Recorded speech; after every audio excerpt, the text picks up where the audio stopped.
If you're about to make a move, make sure you hit like, subscribe, and turn on notifications because when XRP starts moving, it doesn't send a calendar invite. Now listen, XRP is sitting around 2.11 right now, and this is one of those decision zones where the next few candles matter more than people realize because at these levels, price isn't just floating, it's negotiating, and the market is basically asking, are we building a launch pad or setting up a trap door?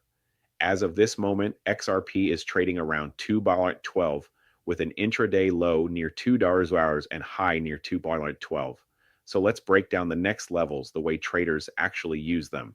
Supports, resistances, and the realistic where can we go paths. First, here's the mindset shift you need. Don't think in single prices, think in zones, because XRP doesn't respect one magic number. It respects areas where liquidity sits, where stop losses stack, where late longs get punished, and where breakout traders get baited. All right, let's start with the level we're standing on right now. Level 1, the current battle zone, 2.10 to 2.15. This is the immediate supply shelf. It's where sellers keep showing up and where breakout traders keep trying to force it. If XRP keeps tapping this area and failing, it usually means buyers are getting tired. But if XRP holds above $2.10 and starts printing higher lows on the lower time frames, that's pressure building. That's the market compressing. And compression is what creates expansion. What you want to see for bullish continuation is not just a wick above 215s. You want a clean push, then a hold, then a retest that doesn't collapse. Because the real breakout is the retest. The retest is where the market proves it wasn't a fluke. Now, if we do get that hold, the next ceilings show up fast. Level 2, next resistance, 2.25 to 2.30. This is the first serious resistance above the current zone. If XRP gets into $2.25, $2.30, expect turbulence. This is where a lot of traders who bought lower start taking profit. It's also where short-term shorts get confident again. So price can spike into it, slap back down, and shake people out. But here's the thing. If XRP breaks 230 and holds it like it's nothing, that's a signal. That's the market saying, we're not here for pennies. And when that happens, the next targets aren't tiny steps. They're jumps.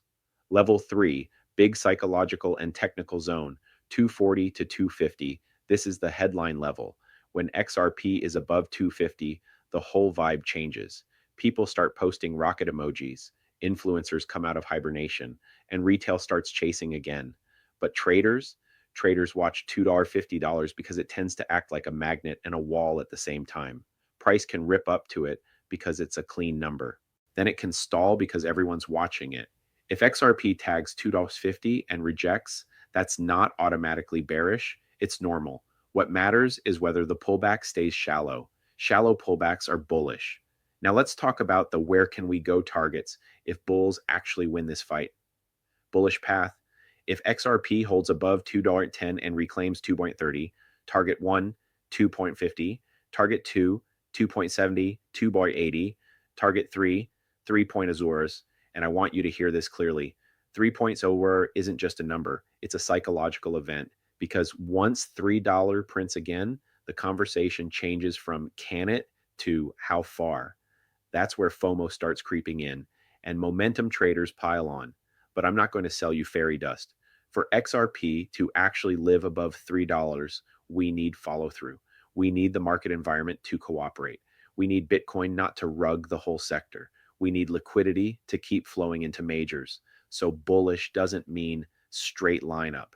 Bullish means higher highs, higher lows, and reclaiming levels that used to reject. Now, let's flip the coin, because if you're serious about trading or investing, you don't survive by only imagining upside, you survive by respecting downside. Bearish path, if XRP loses $2, and yes, 2 zeros is that important. It's the psychological floor, it's the round number support, and it's the zone where dip buyers feel safe. If XRP loses 2 zeros and stays below it, that's when the mood shifts. That's when buy the dip starts turning into why is it not bouncing?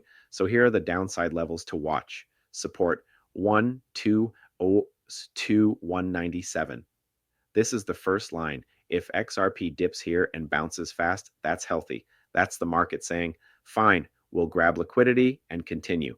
But if price slices through this zone with speed, that means stops are popping. And when stops pop, price tends to slide to the next demand pocket. Support 2, 185 to 180. This is the buyers must show up zone. Because if XRP falls to $1.80, the chart is basically testing whether this whole move was real strength or just a temporary hype wave. Expect a reaction here. A bounce is common, but if $1.80 fails, then we're talking about a deeper reset. Support 3, 1.70 to 1.60. This is where things get uncomfortable because if XRP is printing 1.60s again, sentiment gets ugly fast. And ugly sentiment is where capitulation candles can form.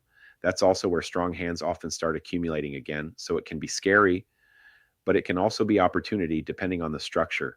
Okay, now I want to give you the clean map, the kind you can keep in your head without staring at charts all day. The simple XRP level map above 210, bulls have the edge. Above 230, breakout attempt becomes serious. Above 250, momentum shift, bigger targets open. At 3 hour, psychological ignition zone. Below 2 hours, warning light on. Below 180, trend damage risk increases. Below 160, bigger reset zone, higher volatility. Now, here's the part most people miss. Levels don't matter if you don't watch confirmation. So let me translate confirmation into plain English. What bullish confirmation looks like: price breaks a level, then it comes back down. And instead of collapsing, it holds. That hold is the market proving buyers are defending. What bearish confirmation looks like: price loses a level, then it tries to reclaim it and fails. That failure is the market proving sellers control the ceiling now. That's why some people get wrecked buying every green candle, because they buy the breakout, but they ignore the retest. Now, quick reality check: XRP at $2.11 is not a guaranteed launch. It's a pivot, and pivots are where traps happen. The most common trap at these levels is the pop and drop. Price spikes to 220-ish, everyone screams breakout, then it dumps under 210 and turns into a slow bleed. That's how liquidity gets harvested. So if you see a fast spike, don't emotionally chase it. Watch if it holds the level afterward. On the flip side, the most common bullish setup here is the grind and explode. XRP chops between 2.05 and 215. Boring, annoying people. Give up. Then suddenly it pushes, breaks, holds, and runs. That's what a real breakout often looks like. Not fireworks at first, more like pressure building in silence.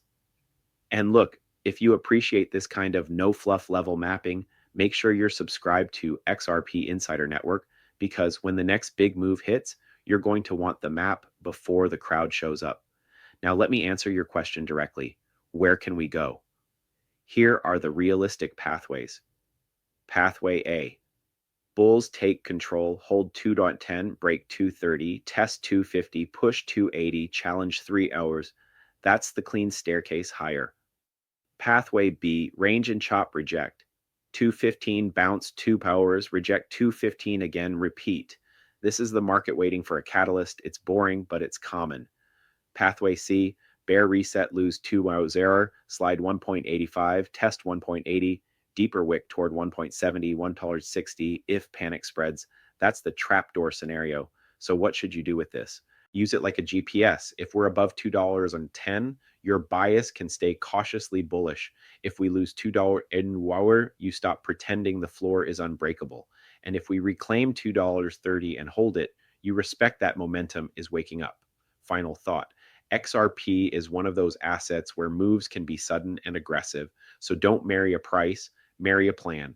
Let the market prove direction, then follow it. Because right now, at 211, XRP is basically inhaling, and the exhale is coming. The only question is whether it's up through 230 or down through 2.10.